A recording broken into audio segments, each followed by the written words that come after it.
Good morning, all of you. Myself Priyanka, and I am from Inside Classes Sector Sarah Bhiwani, and I am your science teacher.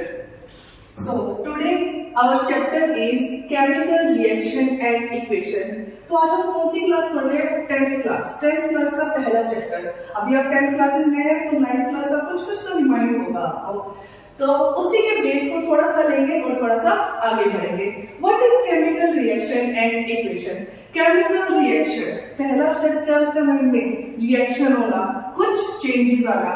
घर पे हम लोग क्या करते हैं? कुछ भी मिक्स किया और क्या करेंगे? देखो रिएक्शन कर दी। Then what is reaction? It is a change. Change किसके अंदर चेंज आता है? किसी भी सब्सटेंस में, कोई भी एक सब्सटेंस है, अगर उससे कोई नया सब्सटेंस बन रहा है, दैट मींस हम क्या कहते हैं कि वो क्या हो रहा है? Chemical change. पर जरूरी नहीं कि हर एक सब्सटेंस से जब नया सब्सटेंस बने तो वहां पे कौन सा चेंज हो? Chemical change. जैसे फॉर एग्जांपल अगर मैं बात करूं,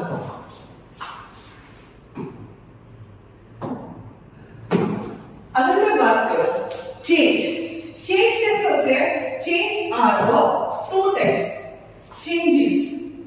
changes are of two types. Number 1 physical change and number 2 is chemical change. For example अगर मैं कहूं बर्फ मैंने ली, बर्फ से आइस से मैंने क्या किया? वाटर बनाया, और वाटर से फिर से मेरा क्या बन रहा है? आइस में बना सकती हूँ, जो कि रिवर्सिबल है। वो मेरा कौन सा चेंज आएगा? Physical change. पर अगर मैं क्या करूं, मिल्क से मैंने कर्ड बनाया, अगर मैं चाहूं मैं कर्ड से वापस से मिल्क बनाऊं, which is impossible, नहीं बन सकता, and which is our chemical change. The changes are of two types. Changes दो टाइप के होते हैं, एक होता है physical change that is reversible and chemical change that is irreversible. Irreversible जिसको हम वापस से चेंज नहीं कर सकते। मिल्क से कर्ड फॉर्मेशन किया, बट कर्ड से फिर से मिल्क फॉर्मेशन हम नहीं कर सकते। बट हाँ, अगर हमने आइस से वाटर बनाया तो वाटर से हमारा आइस बन जाएगा। अगर वो रिवर्सिबल है that is physical change. And number 2 is physical change क्या? No new substance is formed. No new substance is formed, but in chemical change new substance is formed with different chemical properties.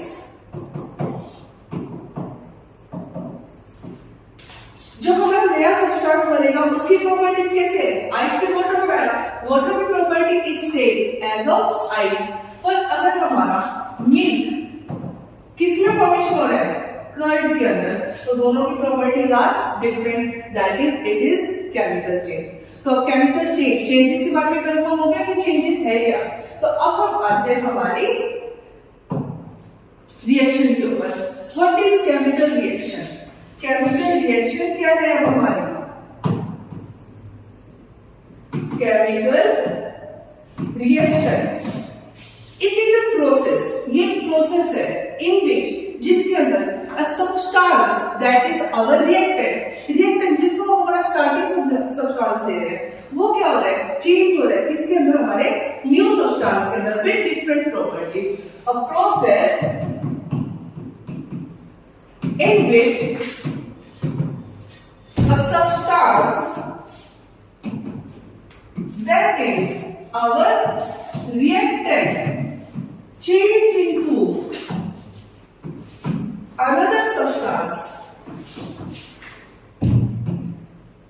that is product with different properties. तो वहां पे क्या है? हमारी chemical reaction हो रही है। फॉर एग्जांपल आयरन, लोहे को जंग लग जाता है, क्या वो जंग लगा हुआ लोहा जो है वो वापस से पहले जैसे में कन्वर्ट हो सकता है? नहीं, विच इज नॉट पॉसिबल। तो वो हमारा कौन सा चेंज आएगा? Chemical change. ऐसे हमारे डेली लाइफ में बहुत सारे चेंजेस ऐसे आते हैं। फॉर एग्जाम्पल जो खाना हमने खाया डाइजेस्ट हो गया, क्या उसको वापस से पहले जैसे खाने में कन्वर्ट कर सकते? नहीं कर सकते। दैट मींस वो सब कुछ हमारा इसके अंदर आएगा केमिकल चेंजेस या केमिकल रिएक्शन वहां पे हमारी हो रही है। सो क्लियर आपको ये topic? Okay, so next topic is, अब हम क्या करेंगे, इसको एक एक्टिविटी से रिप्रेजेंट करते हैं। यहाँ पे क्या है, एक मैग्नीशियम रिबन है, मैग्नीशियम रिबन, जिसको हम क्या कर रहे हैं, बर्न कर रहे हैं। Magnesium ribbon burn. पर फर्स्ट ऑफ ऑल एक चीज है कि मैग्नीशियम रिबन को हम सबसे पहले क्लीन करते हैं विद सैंड पेपर। तो हमें उसे क्लीन करने की क्या जरूरत है, किस लिए हम उसे क्लीन करते हैं? बिकॉज मैग्नीशियम के ऊपर एक लेयर हो जाती है किसकी, ऑक्साइड की, which must be remove before burning, क्योंकि वो जो ऑक्साइड की लेयर है वो उसको बर्न होने नहीं देती। तो उस लेयर को हम फर्स्टली रिमूव करते हैं एंड देन बर्न इट। जब हमने मैग्नीशियम रिबन को बर्न किया, ठीक है, बर्न कोई भी चीज अगर हम बर्न करेंगे, सबसे जरूरी रिक्वायरमेंट हमें क्या है बर्न करने के लिए, ऑक्सीजन। तो अगर हम मैग्नीशियम को अगर हम बर्न करते हैं तो किसकी हेल्प से करेंगे, ऑक्सीजन की हेल्प से करेंगे। क्लियर है? तो हमें यहाँ पे जो ये हमारा बन रहा है which is magnesium oxide, magnesium को जब हमने बर्न किया with oxygen, then it gives rise magnesium oxide. अब देखिए, जो मैग्नीशियम है which is a thin strip, ठीक है, और जो मैग्नीशियम था वो हमारा क्या था, फॉर्म में था, पाउडर की फॉर्म में था। तो क्या ये बिल्कुल चेंज हो गया, जो हमारा सॉलिड था, जो हमारा मैग्नीशियम रिबन था, उसकी प्रॉपर्टी बिल्कुल चेंज होगी पाउडर से।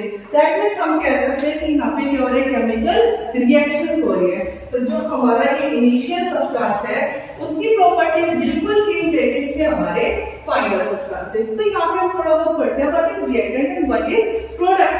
Reactant which is right on the left hand side and product which is right on the right hand side।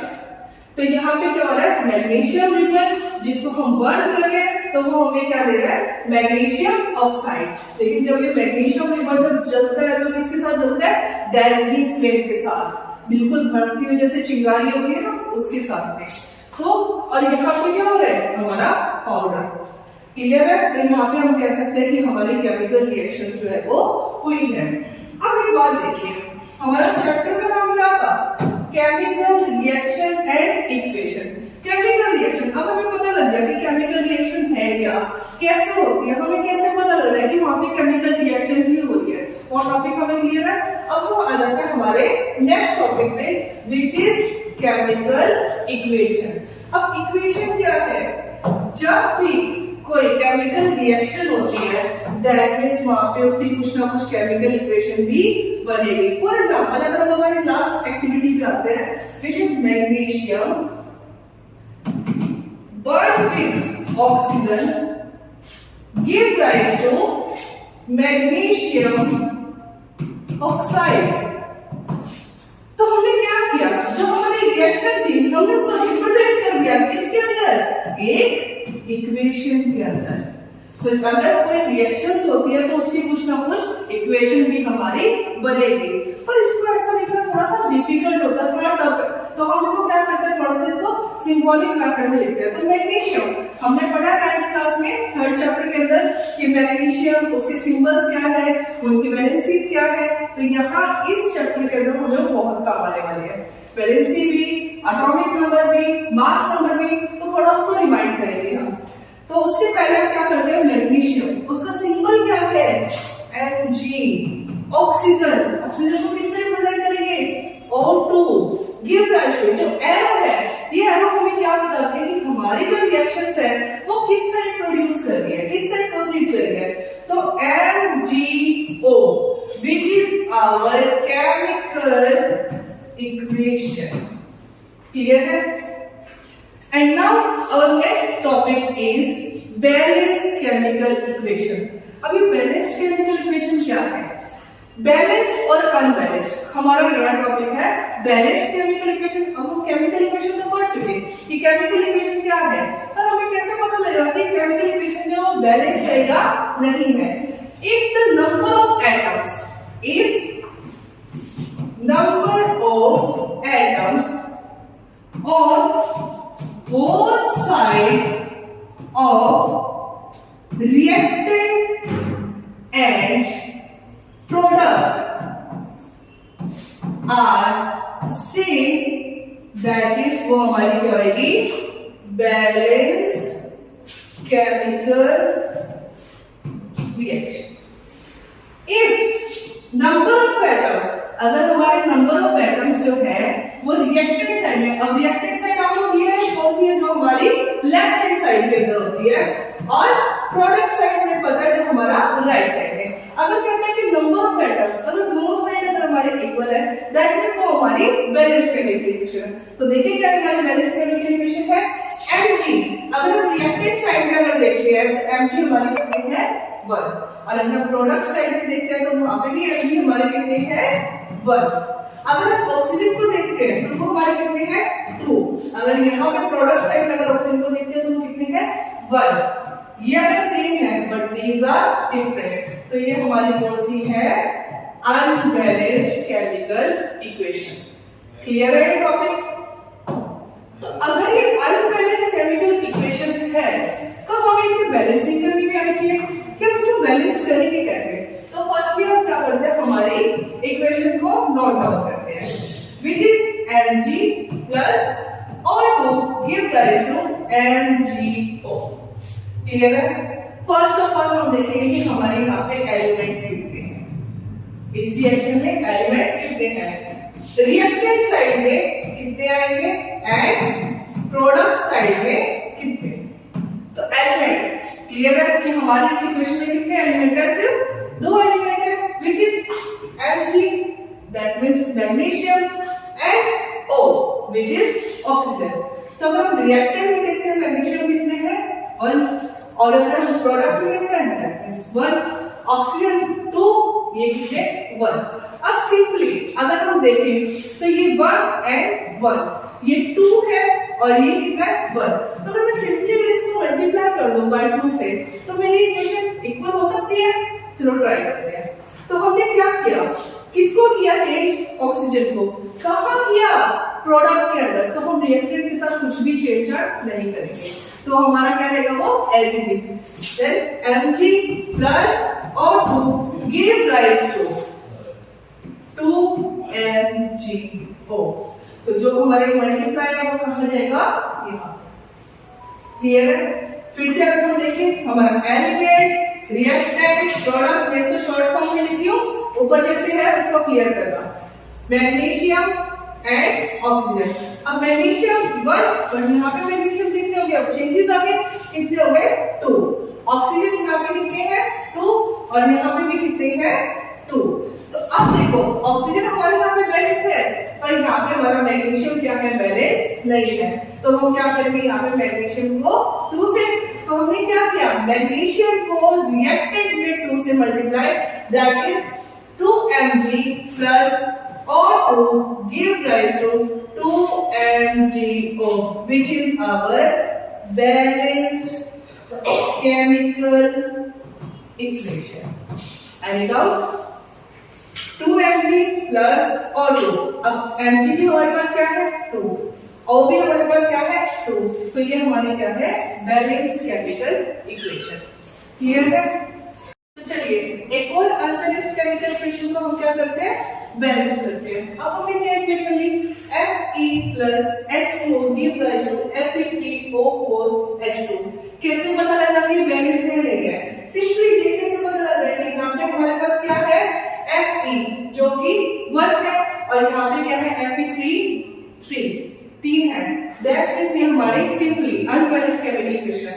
तो क्यों इसको बैलेंस करें, एलिमेंट, रिएक्टेंट एंड प्रोडक्ट। तो अगर हम देखें इस हमारी इक्वेशन के अंदर कितने एलिमेंट्स हैं, 3, Fe, H and O। Fe कितने आइटम है रिएक्टेंट साइड में 1, प्रोडक्ट साइड में 3। रिएक्टेंट साइड में कितने हाइड्रोजन 2, प्रोडक्ट में 2। Reactant 1 and here is 4। तो ये तो हमारा ऑलरेडी क्या है, बैलेंस है। अब हम क्या करेंगे, आयरन को देखो यहाँ पे रिएक्टेंट साइड में कितने हैं 1, प्रोडक्ट साइड में 3, तो अगर हम इसको 3 से मल्टीप्लाई करेंगे तो ये हमारा कितना आएगा, बैलेंसिंग के अंदर। तो चलिए आयरन को हम रिएक्टेंट में किससे करेंगे, 3 से मल्टीप्लाई। तो 3Fe plus H2O give rise to Fe3O4 plus H2. Here element, reactant and product. FeHO, iron 3, hydrogen 2, oxygen 1 and 4. तो अब हमें क्या करना है, किसको बैलेंस करना है, ऑक्सीजन को। तो इसको मल्टीप्लाई बाय 4, किसको किया, ऑक्सीजन को, कहां पे, रिएक्टेंट साइड पे। Then 3Fe plus 4H2O give rise to Fe3O4 plus H2. Element, reactant, product. FeHO, iron 3, hydrogen 4 to the 8, and here is 2. Oxygen 4 and here is also 4. अब हम क्या करेंगे, इसको क्या करेंगे 4 से, दैट मींस हाइड्रोजन को प्रोडक्ट साइड में क्या करेंगे 4 से। तो हमारी बैलेंस केमिकल इक्वेशन क्या आ जाएगी, 3Fe plus 4H2O give rise to Fe3O4 plus 4H2. Here is our balanced chemical equation. तो देखिए बैलेंस है 3Fe, O4, 4 to the 8 hydrogen, 4 to the 8 hydrogen. Clear है। एक और एग्जांपल लेके चले,